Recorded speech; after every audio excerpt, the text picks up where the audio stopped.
Hoy estaremos hablando sobre los escenarios electorales en función de las elecciones presidenciales de este 28 de julio en Venezuela. Estaremos revisando la posición de los dos opositores que no firmaron el acuerdo ante el CNE.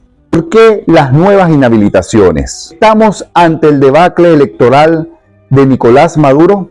Estaremos analizando la campaña que realiza la Plataforma Unitaria junto a Edmundo González y María Corina Machado frente a la campaña que realiza el PSUV con Nicolás Maduro y Diosdado Cabello. Hola, saludos a todos, gracias por sintonizar a Perdigón Opina, bienvenidos al canal, gracias por apoyarnos, recuerda suscribirte si no lo has hecho, comparte este video para que nos ayudes, para que continuemos realizando análisis de temas nacionales e internacionales. Gracias por apoyarnos. De los potenciales escenarios que pueden ocurrir en los próximos días en función de las elecciones del 28 de julio en Venezuela, de esas elecciones presidenciales de las que la mayoría de los venezolanos estamos muy pendientes. Tenemos tres escenarios: el escenario A, el escenario B y el escenario C.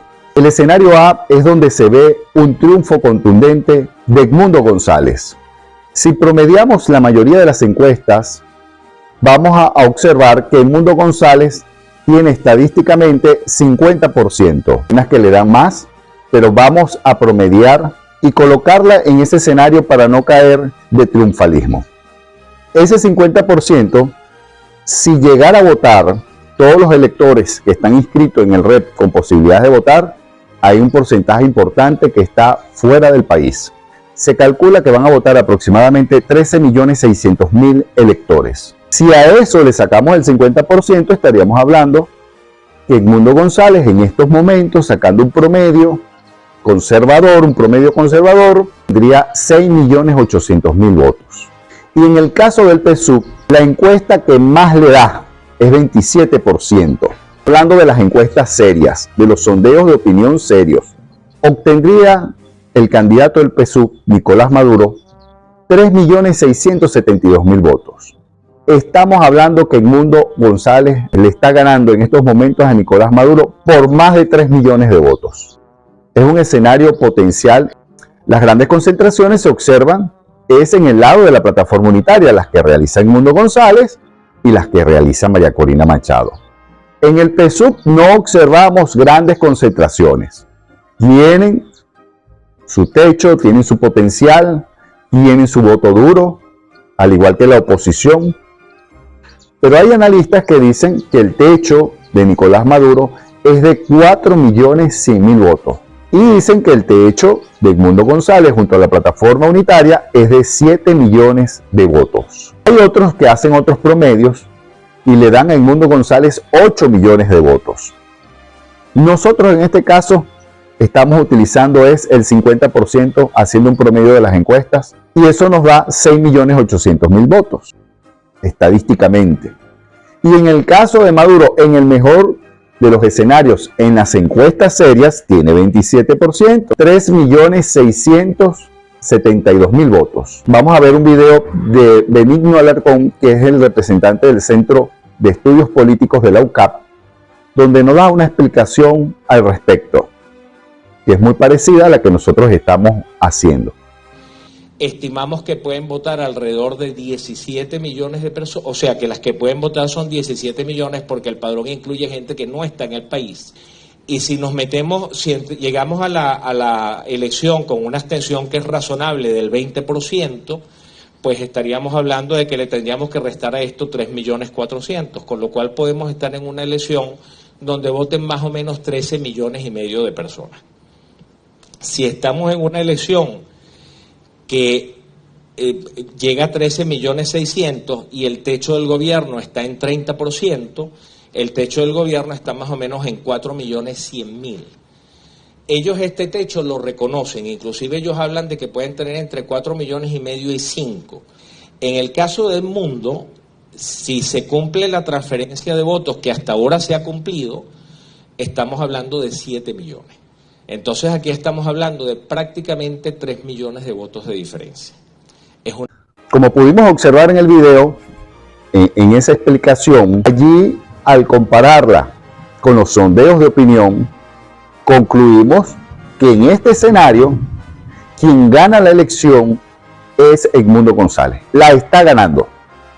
Hay algunos que se preguntan y dicen, sí, la está ganando, la va a ganar el 28 de julio, pero se preguntan, ¿se respetarán los resultados electorales? ¿Se respetará el triunfo de Edmundo González?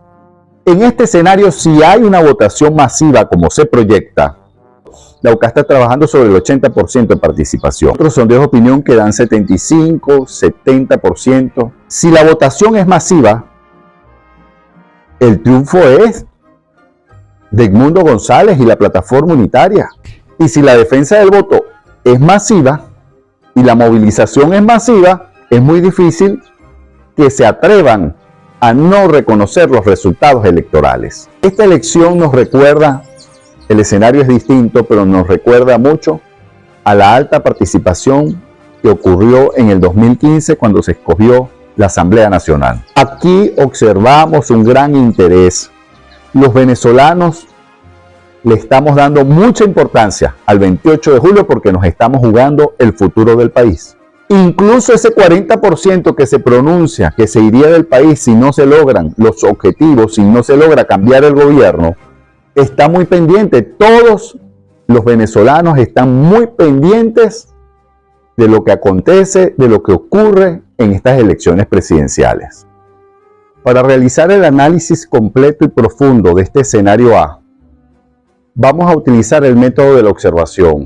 Vamos a comparar la concentración que hizo María Corina Machado junto a la plataforma unitaria en Mérida con la concentración que hizo Diosdado Cabello en Mérida. Vamos a analizarlo. Veamos las imágenes y volvemos para hacer unas conclusiones en relación al escenario A.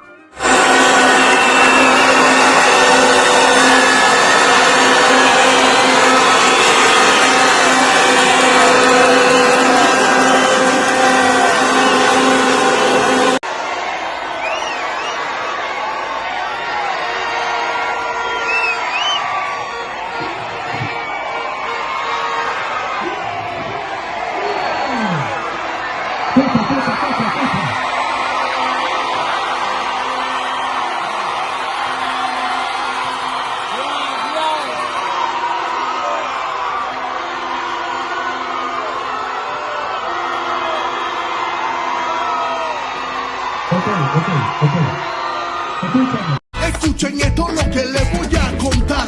Es una historia de la vida real. Chávez luchó por tener un pueblo seguro. Le dijo a todo el mundo, votemos por Maduro. A partir de aquí lo hicimos presidente, ganándose el cariño y el respeto de la gente. Llegó la hora de volver a demostrar. ¡Qué marcha tan alegre hicimos! No, vale, Mérida es otra cosa. Aquí hay alegría para regalar, entusiasmo, amor, cariño, emoción, pasión merideña. ¡Viva Mérida! Después de ver estas imágenes de esa gran concentración que realizó la plataforma unitaria y María Corina Machado en Mérida, podemos afirmar que estamos ante el fin del socialismo del siglo XXI. El fin como presidente de Nicolás Maduro. Es evidente que la mayoría de los venezolanos está con el cambio político, con el cambio de gobierno. Así como lo dicen las encuestas que analizamos anteriormente, aquí podemos ver a través de estas imágenes que la mayoría quiere ese cambio y comprueba lo que dicen esas encuestas. Esa realidad no se puede tapar con el dedo del poder. Y allí vimos las imágenes de Diosdado Cabello en Mérida, quien es el que trata de hacerle el contrapeso a María Corina Machado. Es evidente, Mérida nos ratifica que estamos ante el fin de un ciclo político. Las concentraciones masivas vuelven a comprobar el liderazgo influyente y el liderazgo especial de María Corina Machado y de la fuerza organizativa de la plataforma unitaria. Y nos ratifica que el gobierno, que el PSUV, que la cúpula del PSUV y sus dirigentes perdieron la conexión con la mayoría. Hoy la mayoría desea un cambio político. Y esta realidad la están viendo desde Miraflores y desde las oficinas del PSUV en Caracas. Y ellos saben cuál es la realidad, cuál es la verdad. Aquí a ustedes les toca hacer oposición. Estas imágenes, estas encuestas, estos números lo ratifican. Aquí el objetivo es que este proceso electoral se desarrolle en paz y que se cumpla con este escenario A, que es el correcto. Ustedes van a luchar hasta el último minuto, pero lo inteligente es que entiendan que les toca hacer oposición y que es el momento de dar el ejemplo, que este proceso electoral sea bien democrático. Ya ese esquema de colocar obstáculos, aquí están los efectos. En la medida que ustedes han ido colocando obstáculos, cerrando las calles, cambiando la normativa a última hora, potenciado la opción del cambio, la opción de la plataforma unitaria, han potenciado es la candidatura de Edmundo González, han fortalecido el deseo de cambio y la candidatura de Edmundo González. Eso es lo que han logrado. De fortalecimiento del liderazgo de María Corina Machado. Ya ese método que ustedes utilizan no funciona. Y lo que tiene que venir es que ustedes como gobierno, como factores del poder, que ustedes como gobierno garanticen la paz, la gobernabilidad y que comiencen a funcionar los poderes independientemente, empezando por el poder electoral, quienes están obligados a cambiar esa colocación de obstáculos. Con este deseo de la mayoría de los venezolanos, no hay maniobra que valga. Lo que observamos es que viene una votación masiva a través de una alta participación. El escenario B, que es de menor probabilidad, que utilicen una sentencia del TCJ para eliminar la tarjeta de la MUP y la candidatura de Edmundo González. Ese es un rumor político que no se ha comprobado, pero lo tenemos que tomar en cuenta, porque eso ha salido del mismo oficialismo. Y hay dirigentes serios de la oposición que han denunciado que esa es una de las estrategias que están estudiando en el gobierno y que la tienen posiblemente para lanzarla. Hay unos que dicen que eso va a ocurrir antes del 28 de junio y otros que dicen que va a ocurrir después del 28 de junio, cerca de las elecciones. El gobierno tiene que tener mucho cuidado con eso. De ocurrir ese escenario de baja probabilidad, a la oposición le tocaría escoger otro candidato entre los que están inscritos. Allí quien tiene ese perfil opositor es Enrique Márquez. Eso sería en el escenario B, que no debería ocurrir, porque incluso el gobierno tiene la gran oportunidad de negociar su salida. Y quien mejor puede realizar un cambio en paz es Edmundo González, por ser diplomático de carrera, por ser moderado, y ya está inscrito. Aquí hay que garantizar la paz, la estabilidad de la República y que este cambio se dé, este cambio que desean la mayoría de los venezolanos, se dé de forma equilibrada, se dé en paz, se dé en armonía. Eso es lo correcto. Pero si llegara a ocurrir el escenario B, allí queda la candidatura de Enrique Márquez, quien ha demostrado ser toda la vida un opositor y un político serio. Recordemos que el gobierno va a buscar que la participación baje, que aumente la abstención, y pudiera, del PSUV, los de la cúpula del poder, pudieran buscar que la gente se decepcione, generar confusión. Eso lo pudieran hacer en un momento de desesperación, pero hasta los momentos se ve que prevalece es el escenario A, el escenario correcto, que es el de respetar el triunfo de Edmundo González. Pero como en la política todo es posible, pudieran hacer unas maniobras para decepcionar a la gente, para desanimarla, pero recordemos que cuando no se logró la inscripción de Corina Lloris, la plataforma unitaria, todos los factores democráticos decidieron que el candidato de consenso era Edmundo González, y en 10 días ya el 50% de los venezolanos sabía que Edmundo González era el candidato de consenso, era el candidato de la unidad. Igualmente pudiera ocurrir en el escenario B, más cuando la tensión en estos próximos días va a aumentar. El escenario C es el escenario de la suspensión de las elecciones. Es de baja probabilidad porque el gobierno también tiene que ver cuáles son las consecuencias, cuál sería la presión social, la presión institucional, la presión militar. Tiene que evaluar todo eso. Pero es un escenario que lo colocamos a raíz que se presentó el consultor jurídico de COPEI judicializado, ante el Tribunal Supremo de Justicia, solicitando un amparo para que se suspendan las elecciones, alegando que mientras estén las sanciones no pueden haber elecciones en Venezuela. Hizo el consultor jurídico de COPEI judicializado, Jaime González, alegando eso. Nosotros no lo vemos con alta probabilidad, pero está allí y hay que estar preparado para todos los escenarios.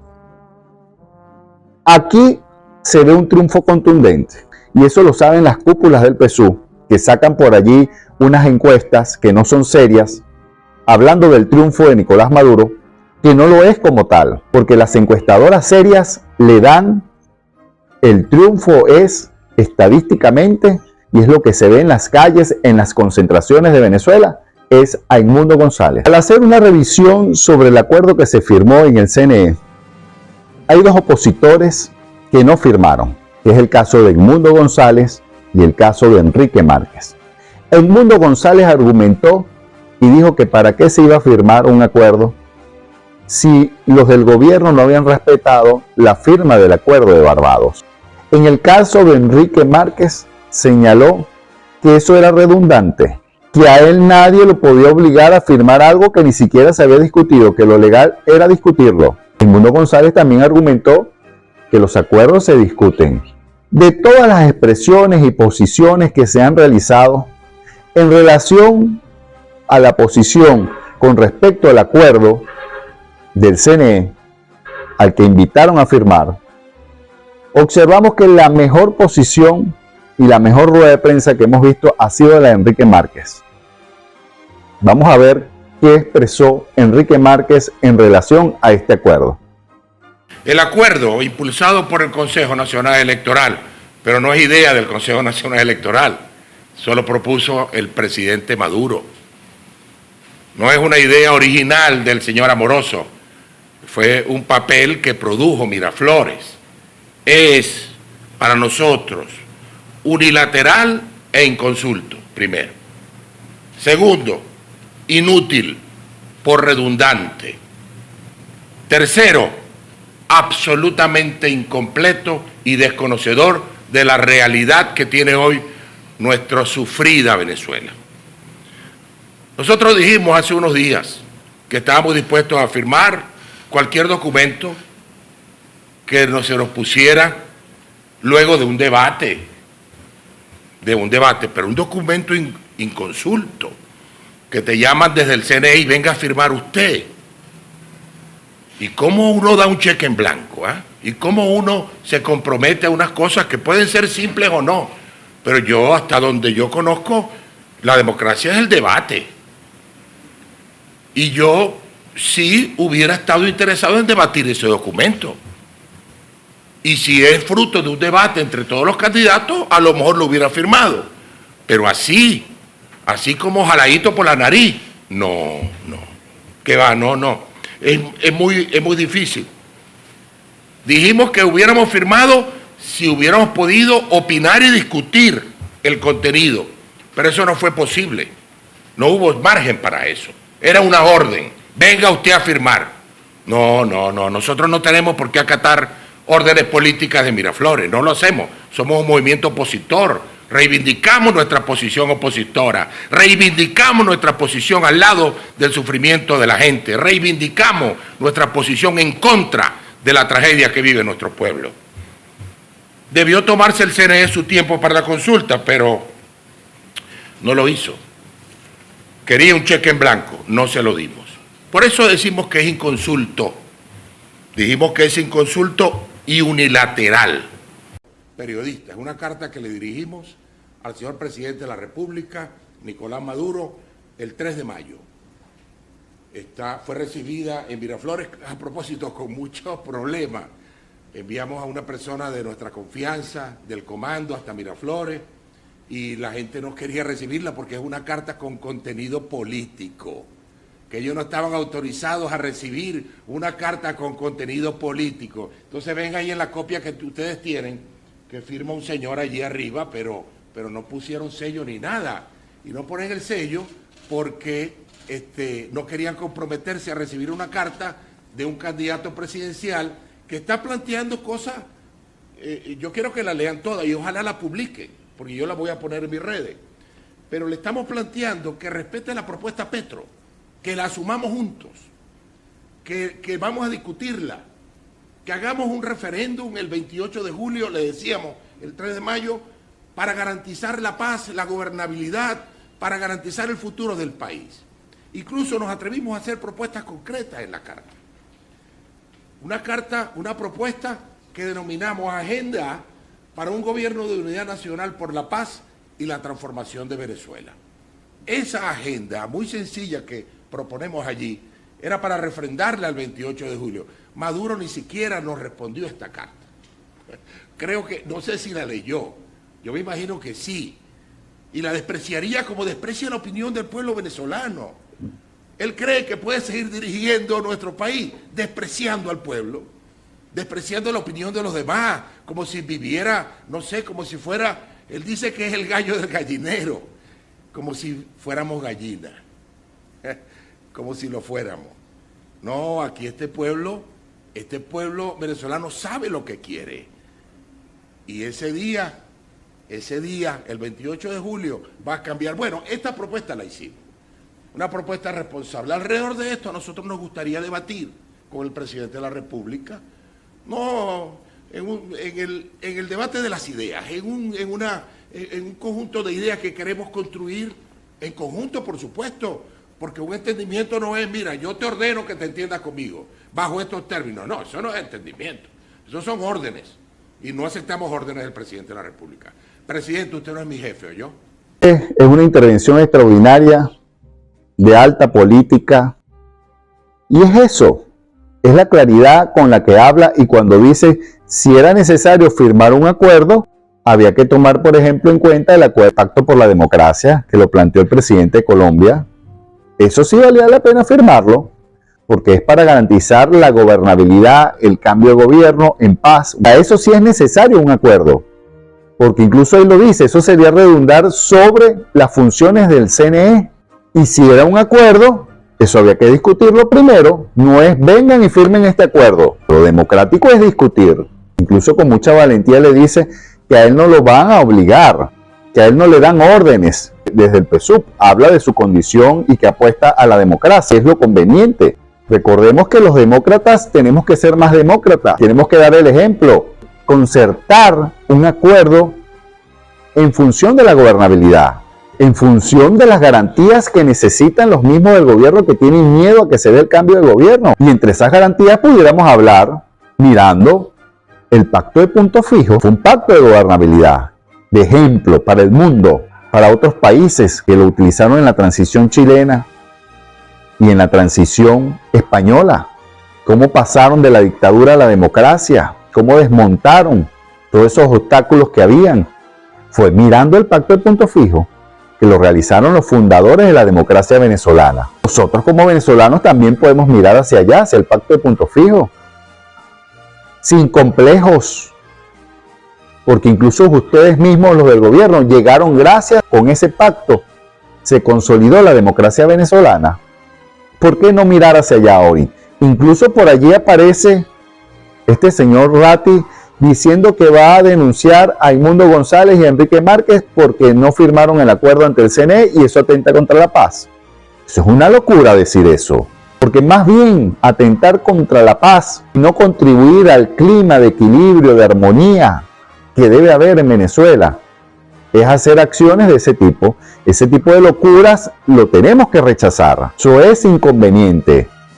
Eso sí atenta contra la paz. Y aquí tenemos que reflexionar, y los del gobierno tienen que reflexionar, que ya ese método que ustedes utilizaban en el pasado para propiciar la abstención, para desanimar a la gente, ya no funciona.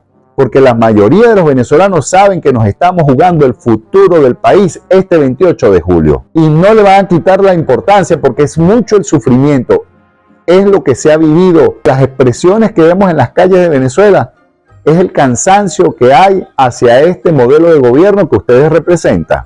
A ustedes les toca hacer oposición, eso no es malo, porque incluso ustedes no se van a recuperar tan rápidamente. Si ustedes están pensando que en 30 días van a recuperarse, que van a recuperar lo perdido, ustedes perdieron a la mayoría de los venezolanos. Hoy no los acompañan. Hoy les toca hacer oposición con inteligencia y con sabiduría. Ustedes deben aceptarlo. Ya vendrán otras contiendas. Tienen que hacer una reingeniería, tienen que revisarse. En relación a las 10 inhabilitaciones que realizaron a alcaldes que han apoyado a Edmundo González, eso lo que busca es generar miedo, confusión en los opositores. Incluso a este joven que se llevaron preso, que lo podemos ver allí en pantalla. Este es un joven periodista que trabaja en 20 Venezuela, se llama Gabriel González, es un jovencito de buen comportamiento, pero se lo llevan. Eso es igual buscando generar miedo, que la gente se paralice, pero lo que están generando es un efecto contrario. Porque incluso hay muchos de 20, unos que están presos en el helicoide, que no deberían estar allí. Nosotros rechazamos eso que tengan presos políticos. Eso no es democrático. Eso de tener presos políticos no es conveniente. Aquí tenemos que apostar todos a la paz de la República, a que este proceso electoral se realice en armonía, en paz, en respeto. Pero el primero que tiene que dar el ejemplo es el gobierno nacional. Esas estrategias, esos métodos de generar miedo ya no funcionan. Eso lo vimos en Trujillo. Está muy controlado. Ya no le da miedo el método del chantaje, de la retaliación. Es al contrario, eso más bien genera es una mayor indignación, una mayor fuerza, un mayor deseo de cambio político. Eso es lo que han ido generando con ese método del chantaje, de la retaliación, del miedo. El interrogante, ¿estamos ante el desplome electoral de Nicolás Maduro? Evidentemente, cuando revisamos todos estos datos estadísticos, vamos a observar cómo el PSUV y Nicolás Maduro vienen sacando cada vez menos votos. Y cuando revisamos las encuestas y los sondeos de opinión, claramente en estos momentos los del PSUV, Nicolás Maduro, lo que cuentan es con un alto rechazo, porque son considerados como los culpables de la crisis estructural que hemos vivido los venezolanos. En estos momentos no cuentan con la mayoría. La mayoría ahora está con la plataforma unitaria, con la oposición. Es lo que observamos en las grandes concentraciones que realiza la oposición. Incluso usando ese método de observación, vamos a ver cómo los del PSUV no logran hacer esas grandes concentraciones que hacían en el pasado. Esa mayoría con que contaba el PSUV ya hoy no cuenta. Estamos evidentemente, estadísticamente, numéricamente, políticamente, ante un descenso electoral, ante una debacle electoral de Nicolás Maduro. Cuando hacemos una comparación de los recorridos que hace Edmundo González, María Corina Machado, en estos momentos Edmundo González está concentrado en la Gran Caracas y María Corina Machado recorriendo el interior del país. Observamos una gran espontaneidad, la expresión de un deseo de cambio de gobierno, de cambio político, sufrimiento de un pueblo que hoy está convencido que tiene que ocurrir un cambio y que sale sin miedo a las calles. Y muchos de ellos que apoyaron al gobierno de Nicolás Maduro, al PSUV, hoy no los acompañan. Es lo que vemos en los recorridos, especialmente lo que vimos en Guárico, en Cojedes, Aragua, lo que vimos en Trujillo, lo que hemos visto en todos los recorridos que realiza la plataforma unitaria junto a María Corina Machado. Es una gran concentración, hay una gran espontaneidad. Ese liderazgo especial que observamos hoy de María Corina Machado es producto de que el mismo gobierno con sus ataques lo que hizo fue potenciar su liderazgo. Ese desprendimiento al no poder inscribirse y no ser la candidata, al apoyar a Edmundo González y hacer este recorrido, nada fácil. No ha cedido María Corina Machado ante las presiones que se realizan desde la cúpula del poder.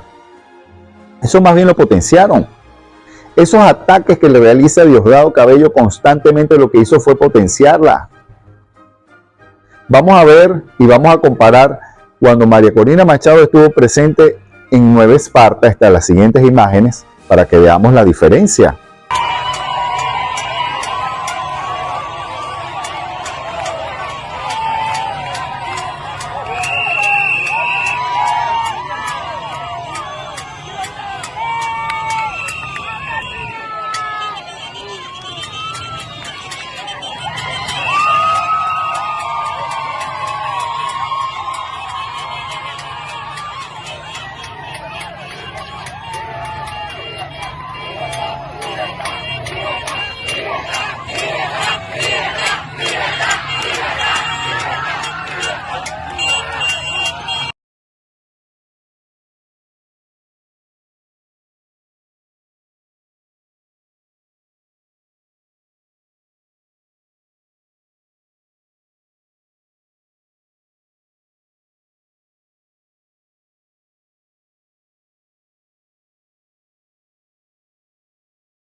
Ustedes me dicen a mí que yo soy el gallo pinto. Y yo le digo a todos los hombres de Margarita, que no es parte de Venezuela, somos los gallos pintos de la patria. Los gallos pintos del patriotismo. Y Nicolás a votar y a ganar el 28 de julio. Y aquí estoy, en Juan Diego, en Margarita, tierra de héroes y heroínas. El propio el gallo pinto, los hijos de la mar, con Nicolás, seguimos invictos. Sí, señora Margarita, llegó el gallo pinto.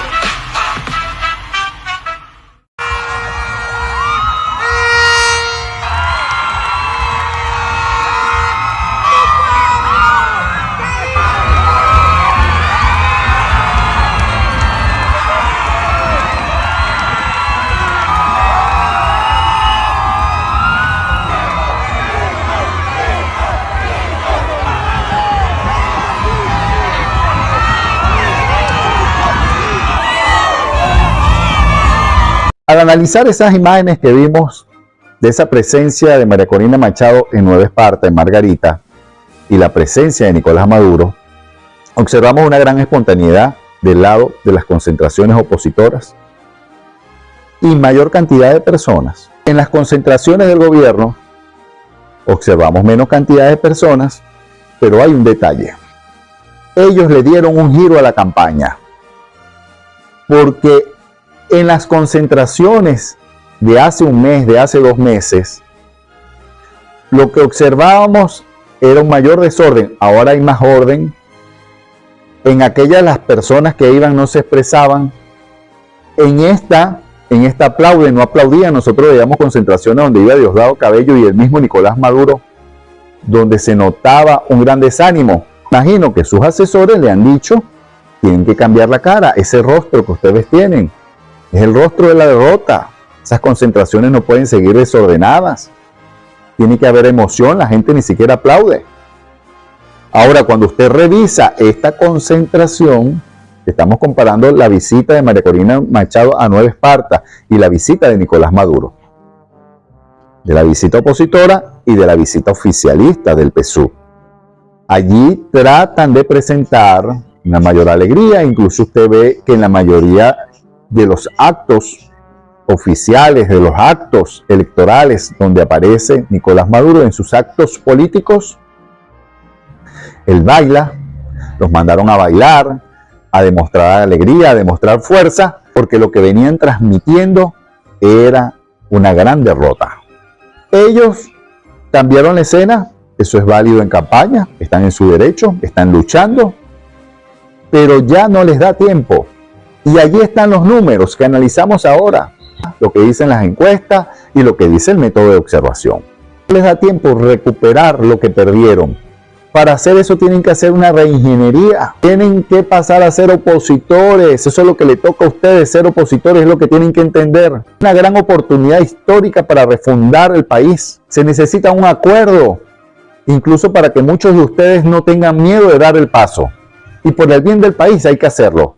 Aquí hay que garantizar la convivencia política, la paz de la República. Hay que sacar a Venezuela de esta crisis económica, de esta crisis estructural. Y para que políticamente estén las garantías, hay que hacer unas reformas constitucionales. Que ustedes no la han querido discutir. Y el gobierno también maneja sus números, sus encuestas. No esas encuestas que salen por allí dándole el triunfo. Ellos manejan las encuestas reales, de las que nosotros estamos hablando, de esos números. Y por eso ellos maniobran. Ellos colocan el 28 de julio. Es porque quedan varios meses para que entreguen el poder. Desde el 28 de julio hasta enero o febrero que van a entregar el poder son varios meses. Eso lo hacen porque de ellos no lograr el objetivo, porque saben que lo tienen cuesta arriba, es casi imposible que logren el objetivo.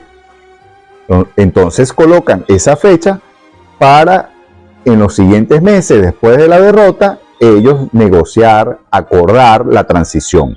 Ese cambio tiene que ser un cambio en paz, porque no solamente es lograr el cambio de gobierno, sino que se mantenga el nuevo gobierno durante el tiempo y garantice el cambio político con la que soñamos la mayoría de los venezolanos, para garantizar una mejor democracia, para garantizar la democracia como la mejor forma de gobierno. Entre ellos, ya la Asamblea Nacional no puede estar con una sola cámara, por ejemplo. Ahí se puede acordar, bien sea un Congreso o que se siga llamando Asamblea Nacional, pero que tenga la Cámara de Senado, que tenga la Cámara de los Senadores y la Cámara de Diputados. En esa reforma constitucional, colocar todo el que haya sido presidente será senador vitalicio, como lo decía la Constitución de 1961. Y eso era una forma de garantizar la democracia, la pluralidad y que nadie tuviera miedo del nuevo gobierno, donde no haya persecución, revanchismo, presos políticos. En una democracia no pueden haber presos políticos. Eso lo tenemos que defender nosotros. Se tiene que eliminar la reelección indefinida en ese acuerdo, en esas reformas constitucionales. Hay que bajar el periodo constitucional. 6 años es demasiado, eso hay que llevarlo a 4 años con una sola reelección, que puede ser una reelección inmediata. Es las cosas buenas que tenemos que ver del pacto de Punto Fijo, donde se garantizaba la alternancia. Incluso usted, el periodo presidencial era de 5 años y usted no podía ser reelecto de una vez, sino que tenía que esperar 10 años. Eso también hay que discutirlo. Nosotros somos partidarios que no sean ni 6 años ni 5 años, que sea un periodo de 4 años. Una sola reelección, no una reelección indefinida, que el candidato presidencial o que el presidente siempre puede estar aspirando. Igualmente esa reelección indefinida hay que eliminarla a nivel de gobernaciones y alcaldías. Eso no puede ser. Hay que apostar a la alternancia en el poder. Eso es lo democrático. Hemos llegado al final del programa. Gracias por sintonizarnos, por apoyarnos. Recuerda compartir este video, hacer el comentario que consideres, incluso realizar alguna pregunta para que nosotros la desarrollemos en el próximo programa. Que tengas un feliz día. Muchas gracias.